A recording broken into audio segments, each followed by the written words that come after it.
महाभारत का महायुद्ध 18 दिनों तक चला। इस युद्ध में 17वें दिन कौरव के सेनापति कर को वीरगति प्राप्त हुई। जब अर्जुन ने हत्थे-कर पर दिव्यास्त्र का प्रयोग कर दिया। अर्जुन के दिव्यास्त्र से कर की मृत्यु हो गई, लेकिन यह पूरा सत्य नहीं है। दरअसल इसके पीछे 7 ऐसे कारण हैं जो नहीं होते तो कर का अर्जुन के हाथों मरना असंभव होता। कर दानवीर थे, लेकिन जीवन भर भाग्य ने उनके साथ कंजूसी दिखाई। जन्म के साथ ही माँ का साथ छूट गया। माँ ने बदनामी के डर से कर को जन्म लेने के साथ ही बक्से में बंद करके गंगा में प्रवाहित कर दिया। इससे कर को अपनी वास्तविकता का ज्ञान नहीं हो पाया और यह उसके लिए मृत्यु का कारण बन गया। गुरु परशुराम जी ने कर को श्राप दे दिया कि तुम मेरी दी हुई शिक्षा उस समय भूल जाओगे जब तुम्हें इसकी सबसे ज्यादा जरूरत होगी। श्राप की वजह यह थी कि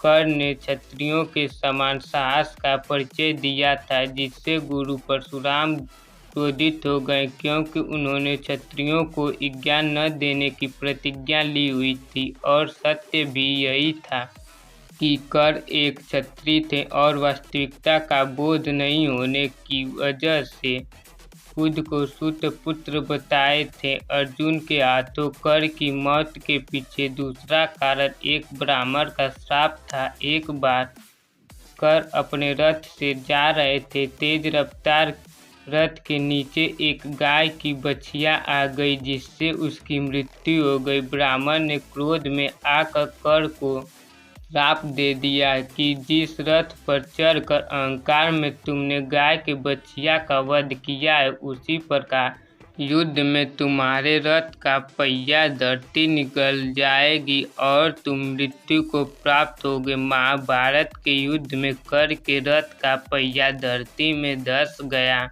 और इसे निकालते समय अर्जुन ने दिव्यास्त्र का प्रयोग कर दिया। इस समय कर परशुराम जी के श्राप के कारण ब्रह्मास्त्र का प्रयोग नहीं कर पाए और मृत्यु को प्राप्त हो गए। अर्जुन के हाथों कर के मारे जाने की तीसरी वजह कर का महादानी थे।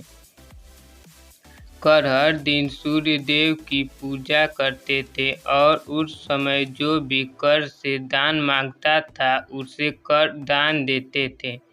महाभारत युद्ध में अर्जुन की रक्षा के लिए देवराज इंद्र ने कर से भगवान सूर्य से प्राप्त कवच और कुंडल दान में मांग लिया। दिव्य कवच और कुंडल कर दान नहीं करते तो उन पर किसी दिव्यास्त्र का प्रभाव नहीं होता और वह जीवित रहते। तो उम्मीद करता हूँ कि यह वीडियो आपको कैसा लगा। अगर वीडियो पसंद आए तो लाइक, शेयर एंड सब्सक्राइब करना ना भूलें और पार्ट 2 जरूर देखें।